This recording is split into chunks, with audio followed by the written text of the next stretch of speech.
Selamünaleyküm sevgili dostlar. Yeni bir videoyla karşınızdayım. Malum kışa girdik. Havalar yağmur yağmaya başladı. Havalar soğudu. Dolayısıyla sıkıntılar açığa çıkmaya başladı. Teraslarımızdan su kaçmaya başladı. Sıkıntılı teras çatlarımızda derzlerimiz bozuksa, fayans kalabudur aralarında derzlerimiz bozuksa sıkıntı oluşmaya başladı. Dolayısıyla bize de telefonlar gelmeye başladı. Özgür Usta terasımızdan su akıyor. Fayanslarımız su kaçırıyor. Kalemudurlarımız su kaçırıyor. Ne yapmamız lazım gibi benzeri sorular bana geliyor. Arkadaşlar telefonda çözüm üretmeye çalışıyorum. Siz değerli dostlarım bazılarını arayanlara, internetten bağlanmışanlara, YouTube'dan soru yazanlara, WhatsApp'tan soru yazanlara cevaplar yazmaya çalışıyorum. Dolayısıyla pek çok soruyu cevaplama açısından bu videoyu çekmeyi elzem gördüm. Çoğumuz malzemelerin ne olduğunu biliyoruz ama bazı arkadaşlarımız yaşadıkları belki ortam itibariyle bilmiyorlar. Dolayısıyla tanıtıcı bir, öğretici bir video olsun diye bu videoyu çekmeyi uygun gördüm arkadaşlar. Bilen arkadaşlar beni mazur görsün, onlara sözüm yok. Bilmeyen arkadaşlar için kısa bir tanıtım yapacağım. Sonra neyi nasıl yapabiliriz bunu anlatmaya çalışacağım. İnşallah faydalı olmaya çalışırım, faydalı olurum. Küçük de bir faydam olursa sizlere ne mutlu bana arkadaşlar. Birçoğunuzla telefonda görüştük. Teşekkür ederim, beni Türkiye'nin çeşitli yerlerinden arıyorsunuz. Cevaplar vermeye çalışıyorum dilim döndükçe. Bazı arkadaşlarım video çekim tarzıma serzenişte bulunuyorlar. Falan diyorum. Dolayısıyla arkadaşlar sürekli video çekemiyorum. Karşımda bir diksiyonunu düzeltecek insan da yok. Kendi kendime konuşup bir şeyler anlatmaya çalışıyorum. Arada tabii ki dili sürçmesi gibi istem dışı, karşıdan izleyenlere nahoş gelecek görüntüler oluşuyor. Bunlar için arkadaşlar özür dilerim. Dolayısıyla bunları mazur görerek izlerseniz memnun olurum. Şimdi arkadaşlar kısaca videoma geçelim. Sizlere bazı kıstaslar söyleyeceğim. Arkadaşlar kalabudur fayansın arasında derz nasıl çekilir? Asıl konumuz bu. Ama bunun yanında belirtmek istediğim bazı konular var. Önce onları kısaca ele alayım. Siz değerli takipçilerime anlatayım. Ondan sonra arkadaşlar derz nasıl çekilir? Derz bulgunun başka isimleri var mıdır? Yapı markete veya inşaat malzemesine gittiğimizde derz bulgusunu nasıl isteyebiliriz? Bu konular hakkında kısa size bilgiler vereceğim. Arkadaşlar öncelikle İngilizce'de tile diye yazıyor. Döşeme, yer döşemesi, duvar döşemesi dediğimiz malzemeler bizim ülkemizde kalabudur diye biz anıyoruz genellikle veyahut da fayans diye anıyoruz arkadaşlar.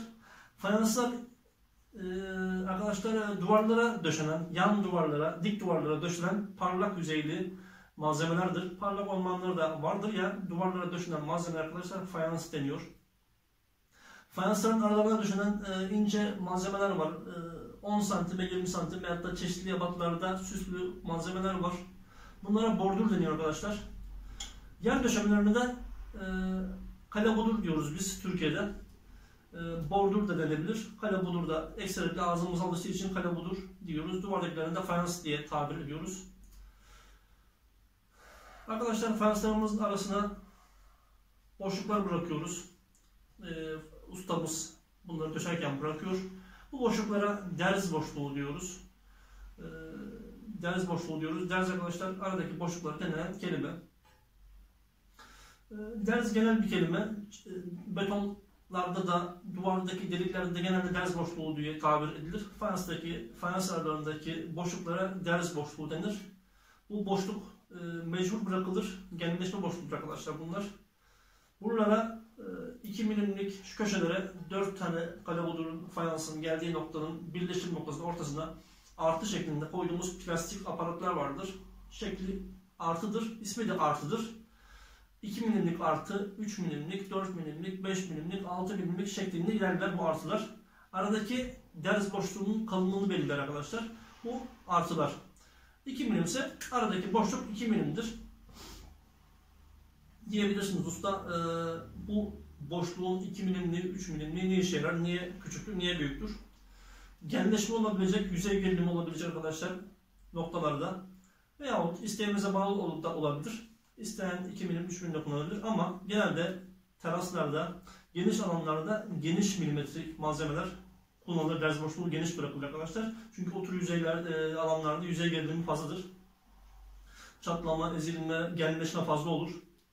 Çok ince yapılırsa orada 2 milim gibi teras zeminlerinde 2 milim gibi şeyler genleşmeye, birbirine hatta böyle şöyle arkadaşlar sırt vermeye kadar gidebilir. Malzeme iter birbirine ve sırt verdirebilir. Oralarda genelde 5 milimlik en az derz boşluğu kullanılır. İsteyen 4 milimlik de kullanabilir, 6 milimlik de kullanabilir. Şimdi arkadaşlar ara dediğimiz boşluklara, bırakılan boşluklara derz boşluğu diyoruz. Araya kullanacağımız çimento esaslı malzemelere de derz dolgusu diyoruz arkadaşlar. Derz dolgusu. Şurada ben önüme 2 tane numara koydum. Beyaz derz dolgusu. Gri isteyenlere gri derz dolgusu. İsterseniz malzemenizin içinde gri tonlar varsa siz de griyi seviyorsanız derz boşluğunu gri macunla derz dolgusu yapabilirsiniz. Beyazı vardır. Piyasada arkadaşlar bunun kremi, beji ve birçok rengi de vardır. Birçok markası da vardır. Çok güzel kaliteli markalar da vardır. Ustalarımızın çoğu bilir. İsim vermeyeyim buradan. Bu dolgular arkadaşlar genelde son zamanlarda artık ülkemizde silikonlu şeklinde üretiliyor. İçinde tozdur bu ama içinde silikon katkısı vardır. Silikon katkılı derz dolgusu. Siz de işlerinizde derz dolgusu alırken silikon katkılı derz dolgusu istiyorum derseniz iyi olur. Malzemeniz zaten yapısı itibariyle su geçirmez ama silikonlu derz dolgusu su itici özelliği de vardır. Daha iyi olur. Bu silikon derz dolguları arkadaşlar bizim halk dilinde biz ustaları veya yapı marketçiler, bu işi satanlar derzol da diyenler vardır. Derz dolgusuna fuga diyenler de vardır arkadaşlar. Doğrudur. Fuga dolgusu da denebilir, derz dolgusu da denebilir. İki şekilde isterseniz satıcı arkadaş sizi anlar, ne dediğinizi anlar. Arkadaşlar bunları geçtik. Bu derz dolguları kulak memesi kıvamında arkadaşlar hamur yapılır. Suyla karıştırılır. Kulak memesi kıvamında yapılır. Güzel olur. Derz boşlukları arkadaşlar ilk defa yapıyorsanız yaklaşık metrekarede yarım kilo sarfiyat gider. Tabi bu yarım kilo sarfiyat derz dolgusunun, derz boşluğunun 2 milim, 3 milim, 5 milim dediğim kalınlığa göre değişir. 2 milim derz dolgusu olan yerde sarfiyat az olur. 5 milim, 6 milim ve daha üst katlarda özür dilerim. Daha üst fazla boşluklarda derz dolgusu sarfiyat arkadaşlar fazla gider. Bu yarım kilo sarfiyat yaklaşık 5 milim kalınlıkta, derz kalınlığında yaklaşık yarım kilo gidiyor. Ben bunu kendi uygulamalarımda gördüm. 2 milim, 3 milim şeklinde olanlarda yaklaşık benim kanaatimce 200 gram, 300 gram şeklindedir bu. İnce kalın boşluğunda 200 gram geçmez diye düşünüyorum. Kulak memesi kıvamında yapıyoruz dedik. Özgür Usta daha iyisi derseniz içine arkadaşlar ben uygulamalarımda, teras uygulamalarımda, genel uygulamalarımda veya da banyo uygulamalarımda içine lateks katıyorum. Sıvı süt kıvamında lateksler var. Ben bunu birçok videolarımda anlattım. Lateks aderans arttırıcı, su geçirimsizlik sağlayan bir malzemedir. Pek çok markanın lateksi vardır. İçine lateks katıp veya da başka katkılar da var. Su geçirimsizliği arttıran katkılar da var. Bunları belli oranlarda katarak atıyorum 1 kiloya 200 gram, 150-200 gram, 250 gram kadar lateks veya da su geçirimsiz katkısı atarak malzemenizin daha iyi su geçirimsiz hale gelmesini de sağlayabilirsiniz. Havuzlarda, banyolarda, hamamlarda gibi yerlerde arkadaşlar derz uygulamalarında epoksi esaslı dolgular vardır. Onları tercih edebilirsiniz. Daha güzel olur. Daha sağlam, sağlıklı olur. Hamam gibi, havuz gibi sürekli su temasına maruz kalacak yerlerde epoksi esaslı derz dolguları da tercih edebilirsiniz. Güzel olur. Özür dilerim. Şimdi gelelim bir diğer konumuza. Derz dolgusu nasıl çekilir?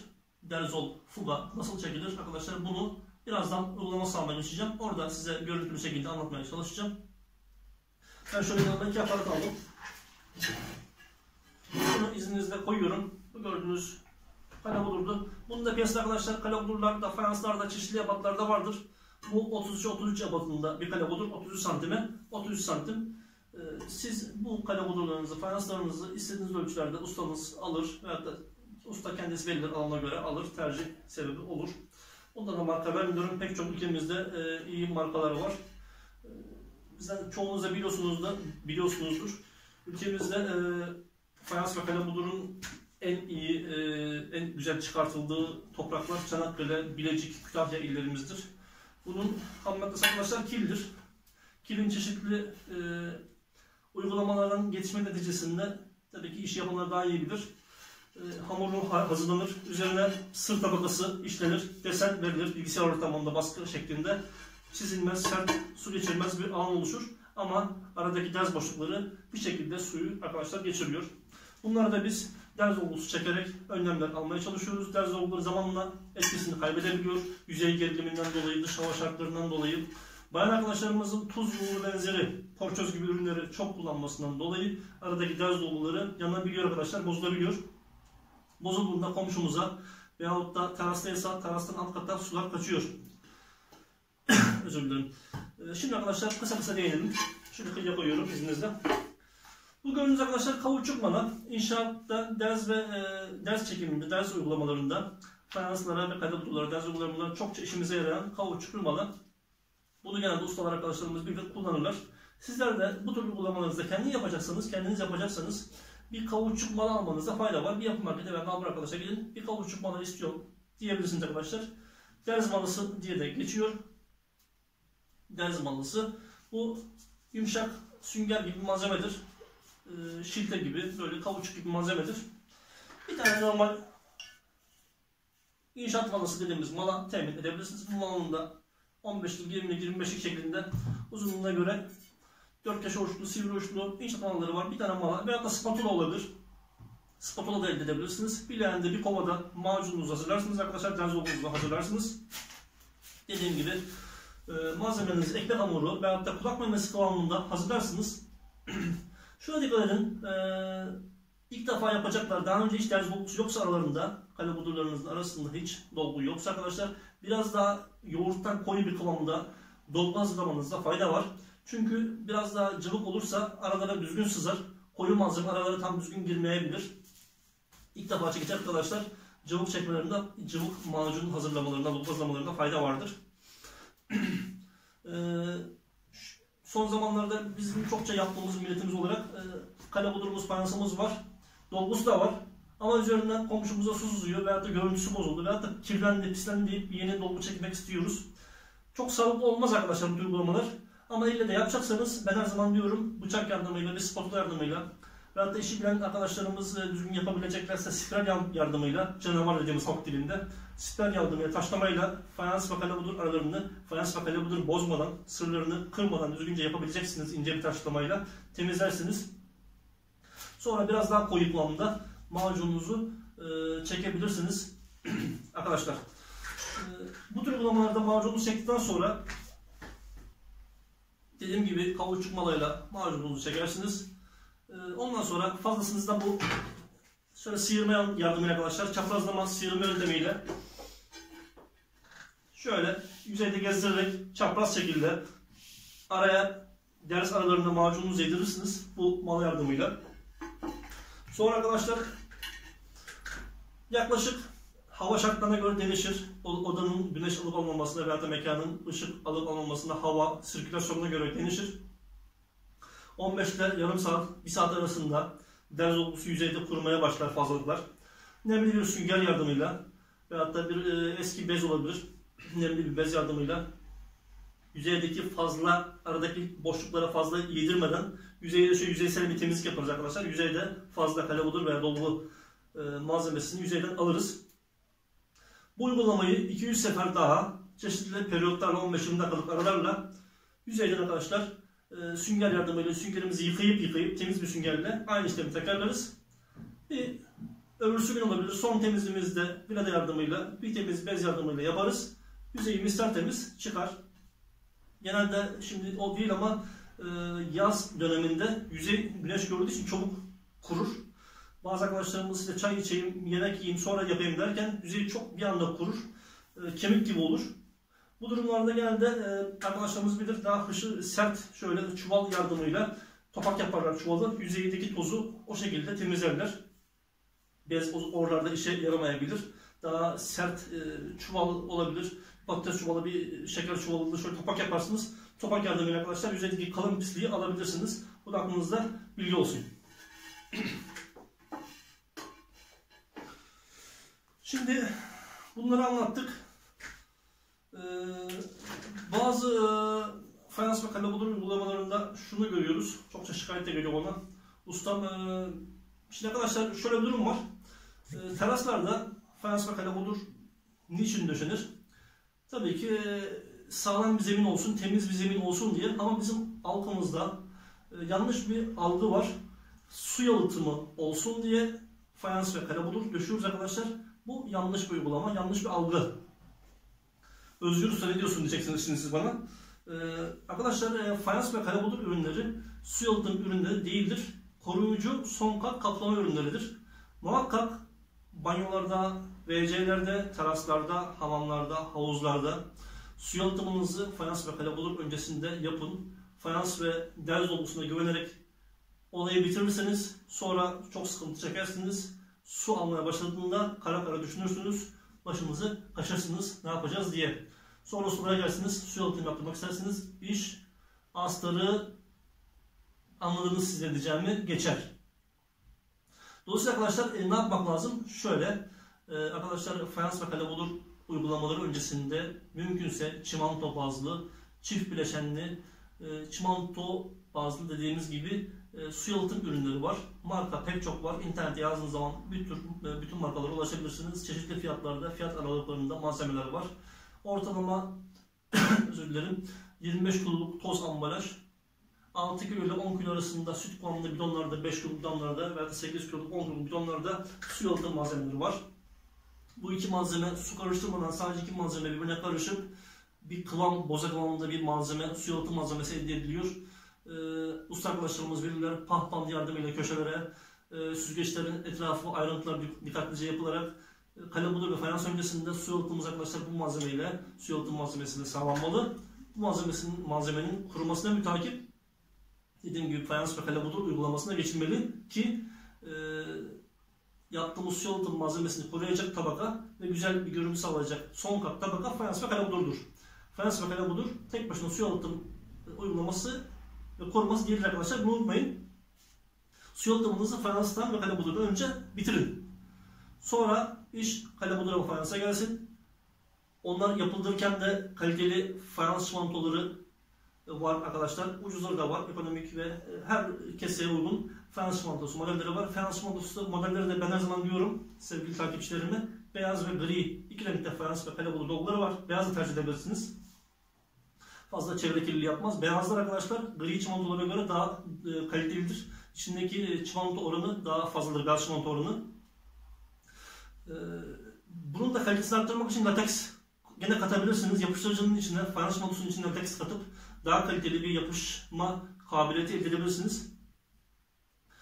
Daha iyi bir yapışma sağlamak istediğiniz yerlerde çift taraflı uygulama yapın.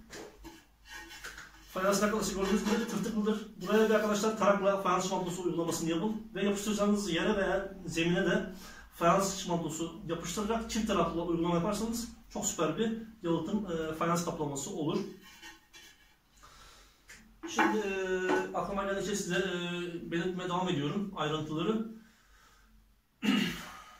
Bir de arkadaşlar dikkat etmemiz gereken husus şu. Özellikle teraslarda ve banyoların kısmı olarak bazılarında ve havuzlarda da kısmı olarak da usta arkadaşlar belirler. Eğim çok önemli. Teraslarda bir yere doğru bir kumaş koymuştur, bir süzgeç koymuştur. Oraya suyun gitmesi arkadaşlar muhakkak sağlanmalı. Su yalıtımına ve kalebudur fayansa güvenilmemeli. Su bir yerde göllenmemeli, aksi bir yerde. Muhakkak binamız dört köşe ise binamızın bir yerine veya hatta iki yerine arkadaşlar süzgeç gider, su gideri koyulmalı. Su bir şekilde tahliye olmalı. Yağmur suları, kar suları binamızın üzerinde kalmamalı havuz gibi. Bir şekilde bir yere doğru tahliye olmalı. Bazen havuzlarda bile tahliye tıpaları vardır havuzken. İnsanlar orada bile temizleme amaçlı bir tahliye tıpası koyarlar. Bizim teraslarımızın çoğunda ustalarımızın işgüzarlığı birçok zaman, bazen de insanlar kendileri yapıyor bilinçsizce. Düz bir şap atıyorlar, eğim yok. Çoğu arkadaşımızdan su yalıtımı da yapmıyor, çimento bazlı altına. Dolayısıyla direktman düz bir zemine kalebudur yapılıyor, fayans yapılıyor. Su nereye gideceğini şaşırıyor, gidemiyor bir yere. Olduğu yerde gölleniyor, alakasız bir yerde. Hatta bazen ters eğim yapılıyor. Giderek içine evin olduğu bölgeye doğru su geliyor. Dolayısıyla odalara su basıyor ve hatta orada göllendiği için uzun zaman yağmur bitiyor, su bitmiyor. Orada kurumaya çalışıyor kendi kendine su. Gidere doğru gitmiyor. Dolayısıyla arkadaşlar önce binamız düzgün bir teras betonumuzda ip çekerek, usta arkadaşlar çok iyi bilirler bu anlattıklarımı, ip çekerek bir mastar ana yardımıyla gidere doğru eğim oluşturulmalı. Atıyorum terasımız 4 metreye 5 metre eninde olduğunu farz edelim. 5 metreye 4 metre derinlik. Bir gider koyduk duvar kıyısına, çevre duvara kıyısına. Arkadaşlar kapımızın olduğu yerden 4 metre diyorsak, atıyorum burada 10 santimden betonumuzu başlayacağız. Aşağıda 3 santime doğru, süzgece doğru eğim vermemiz lazım. Bu ölçü değişebilir. Usta arkadaşlarımız bunu 8'e 4 yapar, 8'e 3 yapar ama karşıdaki süzgecin olduğu noktada 2 santimin altında düşmemeye dikkat etmek lazım. Çok da ince beton orada çatlamaya sebep olabilir. Süzgeçlerimizde oraya arkadaşlar kaliteli plastik süzgeçler var. Uygulanabilir. Normal oturmalı süzgeçler var. Buna usta arkadaşlar internetten de bakıp bulabilirsiniz. Süzgeç çeşitleri fazla çeşitli. Süzgeç koymayabilirsiniz. Tekman plastik eteği olan giderler var. Bunu da kullanabilirsiniz. Süzgeç kullanmazsınız ama süzgeç kullanmanız faydanıza. Yaprak, pislik vesaire malzemeyi tutar. Giderin tıkanmasını önler. Aslında unutmak istediğimiz arkadaşlar, muhakkak teras şaplarınızda kalabudur öncesinde eğim verin. Eğimin üzerine su yalıtımınızı yapın. İsterseniz şapın betonunuzda su yalıtımınızı yapın. Sonra çimento katkılı, su yalıtım katkılı çimentonuzu harcınızı yapın. Fayansınızın altına şapınızda, şap noktasında eğiminizi muhakkak verin. Ondan sonra su yalıtımını şapın üstüne ve altına yapabilirsiniz. Ama muhakkak şapınızda kuru şap olmamasın. Kaliteli, sağlam, çimento ve kum oranına dikkat edilmiş bir şap olsun. Hazır beton firmaları şimdi döküm şaplar da sağlıyorlar isteğe bağlı olarak. İsterseniz hazır çimento mikser kamyonlarıyla şap atacağım deyip çimento su yalıtım katkılı çimento şapı da isteyebilirsiniz. Evet arkadaşlar, konuyla belirttikten sonra bu eğimden sonra kurumasına bir takip güzel bir fayans çimentosuyla içine lateks de karıştırırsanız güzel olur. Taraklama yöntemiyle fayanslarınızı, kalaburalarınızı döşersiniz gidere doğru. Olay biter. Fayans aralarında muhakkak derz dolgusu öncesinde çivi yardımıyla arkadaşlar temizleyin, kazıyın, bıçak yardımıyla temizleyin, kazıyın. Aralarda çapaklar kalmasın, çimento, fayans çimentosu malzemeleri kalmasın. Çünkü suyu emip aşağıya verebilir. Muhakkak her taraf tertemiz olacak ve derz dolgusu her tarafa işleyecek arkadaşlar. Buna dikkat edin. Uygulamalarınızda. Başka belirtmek istediğim bir husus da dolgu aşamasına geldik. Şunu unutuyor bazı arkadaşlar. Dolgu öncesinde kıyıya koyduğumuz artılar çıkartılıyor arkadaşlar. Bu artılar çıkartılıyor. Sadece bunlar hiza vermek için kullanılan artılardır. Bunları muhakkak çok dikkat edin. Aralarda artı kalmasın. Bazı usta arkadaşlar iş güzellik ediyorlar. Artıların tamamını çıkartmıyorlar. Hemen artının üzerine malayla çekiyorlar. Artı burada kalıyor. Üzerindeki incecik bir derz dolgusu zamanla atıyor. Orada malanın oradan, artının oradan içeri su girmeye devam ediyor. Buna dikkat edin. Bunu yapmayın. Muhakkak bir bıçak yardımıyla, bir spatula, tornavida ucuyla artıları çıkartın.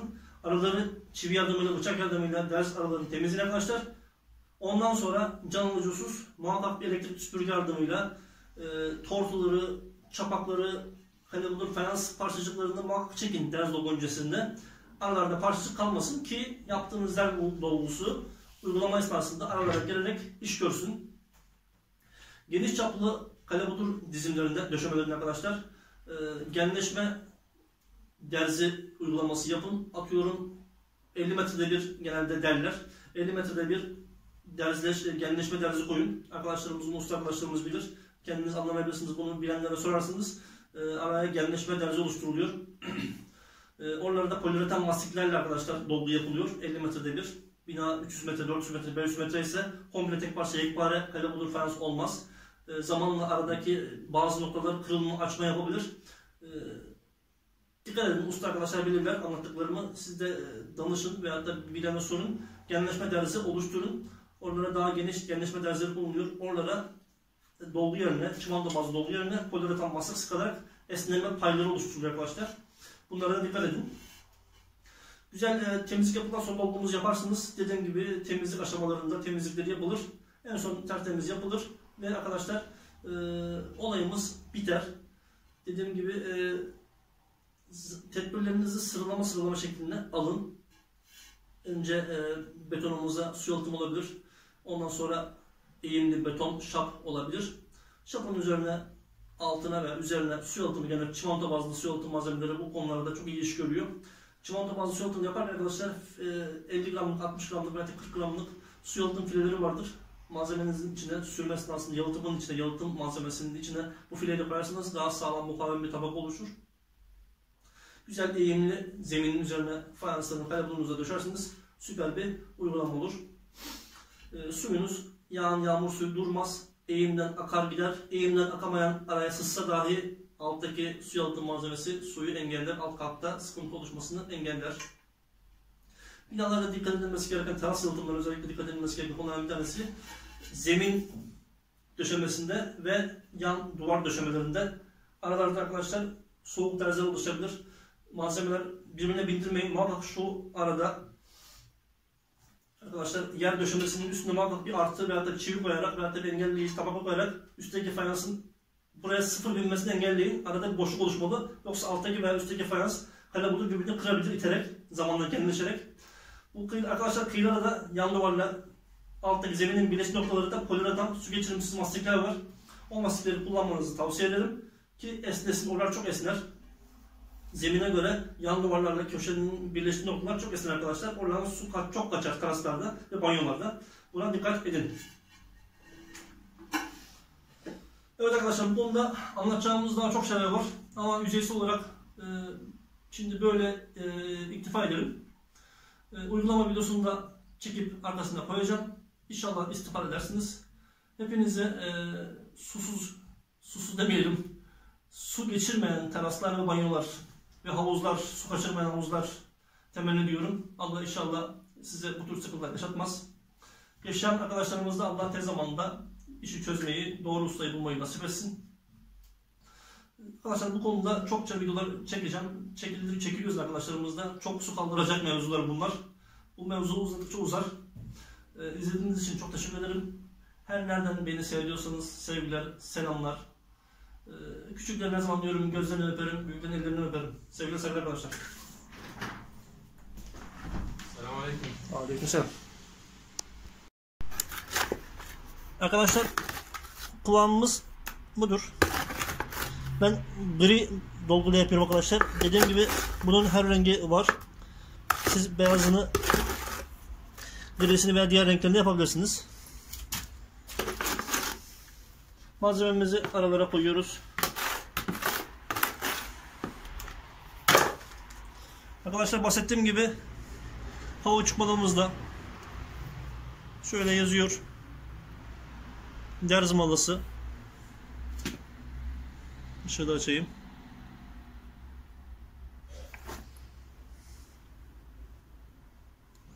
Derz malası şeklinde arkadaşlar isteyebilirsiniz.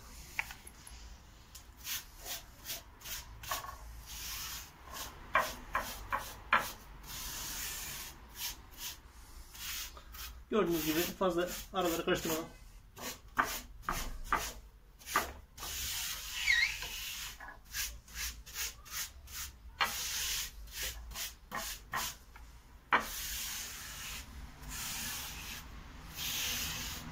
Şöyle çaprazlarla hareketlerle yedirirseniz daha güzel dolar.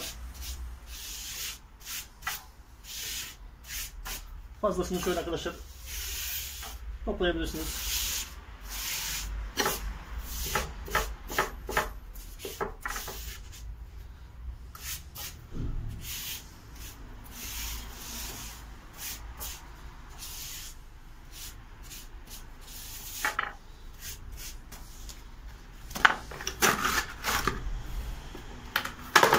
Bütün arkadaşlar zemini kirletmenize gerek yok. Sadece derz aralarına çalışarak olayı bitirebilirsiniz.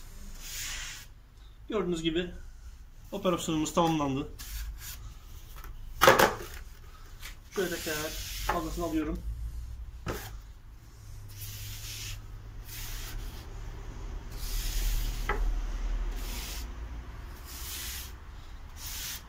Hiç bez kullanmadığında arkadaşlar fazla kirlenmeden ders işlemimiz tamamlandı. Malzememiz ders ardına girdi. Yakından arkadaşlar bu tür işlemlerde her zaman yakından eğilin bakın işleminize. Ders aralarında gözden kaçan şöyle mesela bir yer gözden kaçtıysa bunu arkadaş doldurmak lazım. Buradan su kaçar. Muhakkak gözden kaçmış yerlerimizde dolduruyoruz ki su araya sızmasın. Arkadaşlar işlemimiz bittikten sonra yaklaşık bir hava şartlarına bağlı olarak 10-15 dakika beklemenizi tavsiye ederim. Sıcak havalarda bu oran kısalır. 5 dakikaya kadar düşebilir açık alanlarda. Kapalı mekanlarda, güneş almayan mekanlarda yarım saate kadar uzayabilir silme süremiz. İlk silme başlangıcımız. Hemen yaptığınız gibi silme işlemine başlamayın. Çünkü daha aradaki malzemeler yaşken süngerleme işlemine başlarsak malzemenin bir kısmını toplayabiliriz. Onun için minimum bir 10 dakika bekleyin derim ben. Bazen yaz günlerinde açık havalarda arkadaşlar bu süreyi 2-3 dakikaya kadar 5 dakikaya kadar düşürebiliriz. Çünkü güneş vurur, malzeme çok hızlı priz alır. Dolayısıyla kalabudun üzerindeki kısımlar hızlı kurumaya başlar ve silemeyebiliriz.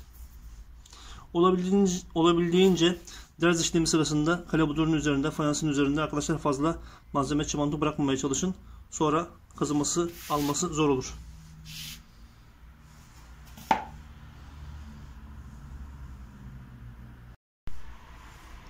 Evet sevgili dostlar, malzememizi uygulamamızdan sonra yaklaşık 10 dakika geçti. Şimdi süngerleme işlemine başlıyorum. İhtiyacımız olan arkadaşlar bir tane buradan bulabileceğiniz sıvı süngeri. Yavaş hareketlerle fazla malzememizi kalabudurumuzun üzerinden temizliyoruz. Bu işlemi arkadaşlar birkaç kere tekrarlayabilirsiniz. İlk uygulamamızı bile görüyorsunuz. Malzememizden temizleniyor. Hem bu işlem sayesinde derzleri düzeltiyoruz. Yamuk derzler düzelmiş oluyor süngerleme sayesinde. Hem de kalabudurumuzun üzerindeki kalan çimento parçacıkları, derz parçacıkları temizlenmiş oluyor. Hayırlı uğurlu olsun. Arkadaşlar kanalıma abone olmadıysanız abone olmanız beni sevindirir. Beğendiyseniz beğen butonuna basarsanız benim için faydalı olur, sevinirim. Yorumlarınız bana katkı katar. Sıkıntısı olan arkadaşların sıkıntılarını çözme anlamında bilgim nispetinde cevap verebilirim. Daha iyi fikirleri olan arkadaşlara da, usta arkadaşlara da açığım, yorum yapabilirler. Bana destek olabilirler. İnsanlar arkadaşlar birbirleriyle iletişim halinde ancak kariyerlerini, kalitelerini yükseltebilirler. Her şeyi ben biliyorum diyen insan yanlış yapmaya açıktır arkadaşlar. Bunu unutmamak lazım.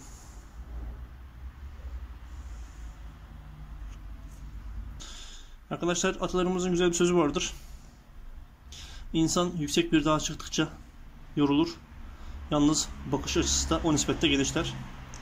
Bu söz arkadaşlar hayatımızla alakalıdır. İnsan yaşlandıkça yükseğe çıkmış, dağa çıkmış gibidir.